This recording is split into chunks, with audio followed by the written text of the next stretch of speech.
Important విషయం ఆయనకి ఇష్టమైతే ఆయన ఇష్టమైన వారిని పిలువగా ఆయన వద్దకు వచ్చిరి. ఇంకొక మాట కూడా అన్నాడు యేసుక్రీస్తు వారి లోకంలో సంచారం చేస్తూ, నా తండ్రి ఆకర్షించినదే ఎవరు నా యొద్దకు రాలేరు.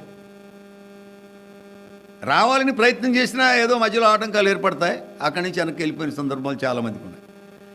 అంటే దేవుడు నా తండ్రి ఆకర్షించినదే ఎవరు నా యొద్దకు రాలేరు, నా యొద్దకు వచ్చువారిని నేనెంత మాత్రము త్రోసివేయను.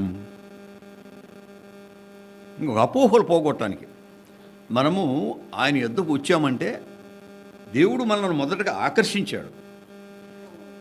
యేసుక్రీస్తు వారికి ఇష్టమైంది. ఆయన దగ్గర మనం నేర్చుకోవడానికి వచ్చాం, అనేక విషయాలు నేర్చుకోవడానికి వచ్చాం, జ్ఞానపూర్ణులు కావడానికి వచ్చాం, పరలోక రాజ్యంలోనికి వెళ్ళడానికి వచ్చాం. తీసుకోవటానికి ఆయన తన ఎదుట మనను